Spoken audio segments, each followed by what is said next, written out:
शुक्रिया। अब मैं आगे, जैसा मनोज झा जी ने बताया कि सुबह सुबह आज हम लोगों ने परिवर्तन पत्र हम लोगों ने रिलीज किया है, यानी 24 में 24 जन वचन हम लोग लेकर के आए हैं। और जो 24 जन वचन है ये हमारा कमिटमेंट है, प्रण है, जिस चीज़ को, जिस जिम्मेवारी को हम लोग पूरा करेंगे। और बहुत ही महत्वपूर्ण बातें हैं इसमें, जैसे बिहार देश की हमारी जनता का भला कैसे हो, बिहार की तरक्की कैसे हो, विकास कैसे हो। और हम लोग जब कोई बात कहते हैं तो उसको करके दिखाते हैं। हम लोगों ने 20 में जो मुद्दे लाए उस सारे मुद्दों को 17 महीने में हम लोगों की कोशिश रही कि सारे मुद्दे को हम लोग पूरा करें। हालांकि 2-4 सीट से हम लोग कम रह गए थे सरकार में, लेकिन जब भी 17 महीने हमको मौका मिला, जिस परिस्थिति में जो हमारा कमिटमेंट था, प्रण था, उसको हम लोगों ने पूरा किया। आप देखेंगे 17 महीने में जो देश में कहीं नहीं हुआ था, 2-4 चीज़ें वो हम लोगों ने बिहार में 17 महीने में करके दिखाया। 5 लाख नौकरी, सरकारी नौकरी हम लोगों ने किया। देश में किसी भी राज्य में इतने बड़े पैमाने पे किसी को नौकरी नहीं मिली। हम लोगों ने जाति आधारित गणना कराया और आरक्षण की सीमाएं जो है 75% हम लोगों ने किया था। 2020 में आप लोगों को भी पता होगा कि हमने कहा था कि तमिलनाडु के तर्ज पर हम लोग आरक्षण की सीमा बिहार में बढ़ाएं, उसको भी किया। हम लोगों ने IT पॉलिसी, टूरिज्म पॉलिसी, खेल नीति, ये भी प्रॉमिस किया था कि जो पढ़ेंगे उनको तो नौकरी मिलेगी, लेकिन और राज्यों में है कि भाई जो मेडल लाता है देश के लिए, जो अच्छा खिलाड़ी है, उसको भी नौकरी मिलनी चाहिए। और हम लोगों ने उस नीति को भी ला करके जो है लगभग 71-72 खिलाड़ियों को नौकरियां दी और हाईएस्ट रैंक था DSP लेवल का। तो इस काम को भी हम लोगों ने पूरा किया। और आप लोग सब लोग समझ रहे हैं कि ये चुनाव है, बिहार की जनता भी उम्मीद करती है हम लोगों से कि भाई 2024 के चुनाव में हम बिहार की जनता के लिए क्या कमिटमेंट कर रहे हैं, क्या नया ला रहे हैं। तो आज परिवर्तन पत्र के जरिए 24 जन वचन, यानी 24 का चुनाव और 24 जन वचन हम लोग लाए हैं। डिटेल्स और सारी बातें आप लोगों को दे दी जाएंगी, लेकिन जो प्रमुख चीज़ें हैं वो हम आप लोगों के समक्ष रखना चाहिए। जनता अगर हमको ताकत देती है, अगर हमारी इंडिया अलायंस की सरकार बने तो देश भर में 1 करोड़ नौजवानों को नौकरी, सरकारी नौकरी हम लोग देने का काम करेंगे। 1 करोड़ नौकरी पूरे देश में। पूरे देश में 30 लाख नौकरियां जो है रिक्त पड़ी है, उसको तो भरेंगे ही भरेंगे, लेकिन 70 लाख नौकरी का जो है पदों का हम लोग सृजन करेंगे। आप लोग जानते हैं नौकरी, बेरोजगारी सबसे बड़ा हम लोगों का दुश्मन है। आज भाजपा के लोग इस पे कोई चर्चा नहीं करते। 2 करोड़ हर साल उन्होंने नौकरी का वादा किया था, लेकिन हम लोग सच्चे लोग हैं, जो कहते हैं वो करके दिखाते हैं। तो पूरे देश भर में 1 करोड़ लोगों को हम लोग जो है सरकारी नौकरी देने का काम करें। तो तारीख जो है वो मतलब 2 डेट याद कर लीजिए। देश में 15 अगस्त, आने वाला जो 15 अगस्त है, आपको बेरोजगारी से आज़ादी मिलना शुरू हो जाएगा। आने वाला जो जिस समय हमारा देश आज़ाद हुआ था, जिस तारीख को, हम लोगों का प्रण है कि हम लोग 15 अगस्त से बेरोजगारी से आज़ादी हम लोग लाए, यानी सरकार आएगी तो 15 अगस्त से हम लोग जो है नौकरी की प्रक्रिया शुरू कर देंगे। दूसरा तारीख आप लोग ध्यान से रखिएगा, जो आने वाला रक्षाबंधन है, गरीब परिवार की बहनों को हम लोग प्रत्येक 1 वर्ष में 1 लाख रुपए का सहायता हम लोग देने का काम करेंगे। जो रक्षाबंधन आएगा उसी दिन से हमारी बहनों को जो गरीब परिवार में है, हर 1 साल 1 लाख रुपए का हम लोग जो है सहायता देंगे। और आप लोगों के समक्ष हम बताना चाहेंगे तीसरा कि 500 रुपए में गैस सिलेंडर का भाव जो है कर दिया जाए। आज जो है 1200-1500 मिल रहा है। अगर हम लोगों की सरकार बनेगी तो इसको महंगाई जो चरम सीमा पर है, महंगाई को कम करने के 500 रुपए में गैस सिलेंडर जो है उस चीज़ को हम लोग कर देंगे। पुरानी पेंशन योजना OPS को हम लोग लागू करेंगे। और सबसे महत्वपूर्ण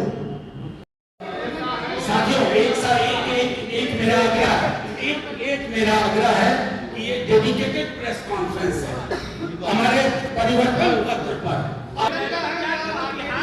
आप एक बात समझिए, कांग्रेस के लोगों ने अपना घोषणा पत्र जारी किया और आज हम लोगों ने अपना परिवर्तन पत्र जो है वो आप लोगों के समक्ष रखा है। कांग्रेस पार्टी ने कहा है कि 30 लाख नौकरियां दी जाएंगी। मेरा मानना अच्छी बात है, लेकिन इसको हम लोग और मजबूती के साथ 70 लाख पद सृजन जो है किया जा सकता है। कैसे, ये बड़ा सवाल होगा। पिछले बार भी लोग कहते थे, हमारे चाचा, कहाँ से लाएगा 10 लाख? देश भर के जितने अर्थशास्त्री थे कहते थे कहाँ से आएगा पैसा, कैसे होगा? तो 17 महीने में 5 लाख नौकरी कैसे दे दिए भाई? पहली बात, हमारे चाचा तो कहते बाप के पास से पैसा लेगा, और आज तो कहते हैं कि हमने किया, हम ही ने किया। अच्छी बात है, आपने क्या, आप मुख्यमंत्री थे तो कह सकते हैं, लेकिन सबसे पहली बात तो मेरे मुंह से सुने। तो 30 लाख जो कांग्रेस ने किया है वो केवल रिक्त पदे हैं, और जब हम लोगों ने बिहार में किया था तो 4.5 लाख पदे रिक्त थी। 4.5 लाख। तो हम लोगों ने पूरा रिसर्च करके ये किया है कि हर साल जो है बहुत लोग रिटायर होते हैं। और सुन लीजिए, 10 सालों में मोदी जी ने रेलवे हो या सेना हो, सबसे ज़्यादा जो बहालियाँ निकलती थी, इस बार 10 साल में कितना बहाली निकला? कोई बहाली नहीं निकला। तो हम लोग देखिए, दिल्ली में मैटर्स करता है नंबर। अगर नंबर जनता हमको ताकत देगी, वही तो कह रहे हैं। अरे भाई, आगे हमारे को 24 सीट पे हम लोग चुनाव लड़ रहे हैं, 24-25 सीट पे। झारखंड का भी क्लियर हो जाएगा। बिहार में 23 सीट, झारखंड में 2 सीट हम लोगों की मांग है। लेकिन अगर हम 25 सीट पे भी अगर चुनाव लड़ते हैं तो 25 MP हमारे जीत के जाएंगे, तो हम लोग काम करेंगे। UPA 1 में हम लोगों ने करके दिखाया।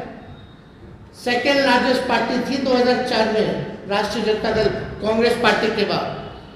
और प्रधानमंत्री बनाने में हम लोगों की सहमति रही, तब जाकर के मनमोहन सिंह जी प्रधानमंत्री लोगों ने घोषणा किया। तो ये हम पे छोड़ दीजिए, जो मुख्यमंत्री असंभव कहते थे उनसे हमने संभव करवाया।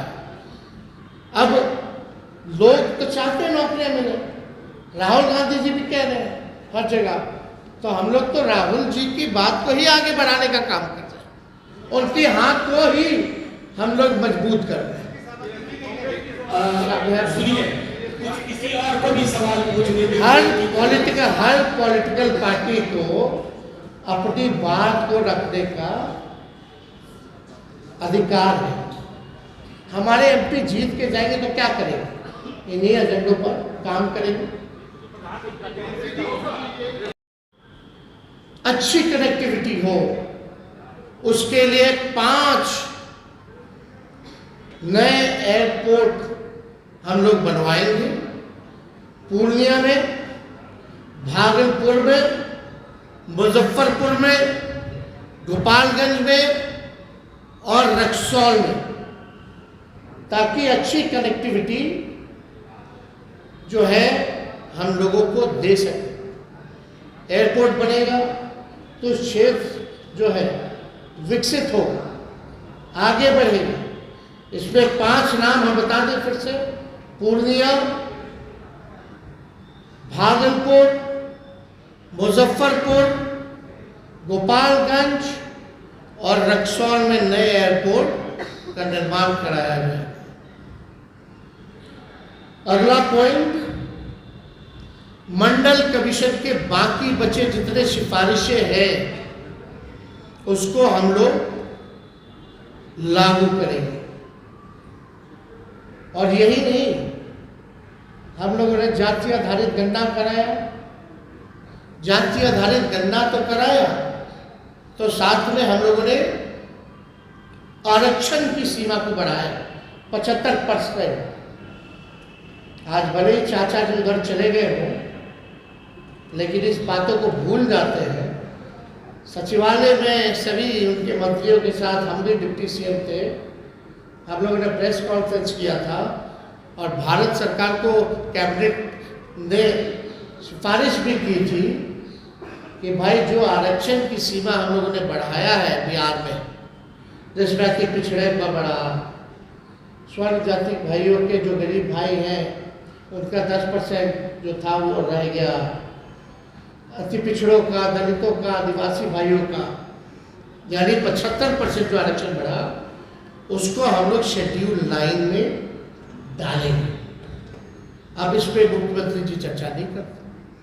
इतने महीने हो गए सरकार में, लेकिन अभी भी शेड्यूल 9 का जिक्र नहीं किया उन्होंने। और आप देखिएगा, इसी वजह से कोई भी कोर्ट चला जाता है और इसी देरी के कारण जानबूझ के विलंब किया गया भाजपा के द्वारा, ताकि कोई ना कोई ये पीछे से कोर्ट में भिजवा करके इस आरक्षण की सीमा को खत्म कर दे। तो हमारी सरकार बनेगी तो जो आरक्षण जो हम लोगों ने बढ़ाया है उसको शेड्यूल 9 में हम लोग करेंगे। बिहार में औद्योगिकरण को बढ़ावा भी दिया जाएगा और स्वास्थ्य का अधिकार जो है पूरे देश में उसको हम लोग लागू करेंगे, ताकि फ्री में स्वास्थ्य सुविधा सभी लोगों को उपलब्ध हो जाए। तो ये ऐसे तो 24 वचन हैं, जन वचन, इसमें आप लोगों को हम बंटवा देंगे, मिलेंगे। लेकिन जो प्रमुख बातें थी इनमें से हम समझे कि आप लोगों की समझ इस बातों को रखें। तो आप समझ सकते हैं कि 15 अगस्त से बेरोजगारी से आज़ादी हम लोग लेकर के आएंगे। रक्षाबंधन में गरीब बहनों को हम लोग प्रत्येक 1 वर्ष 1-1 लाख रुपया हम लोग देंगे। 200 यूनिट फ्री बिजली हम लोग देंगे। तो ये सारा काम हम लोग करने जा रहे हैं।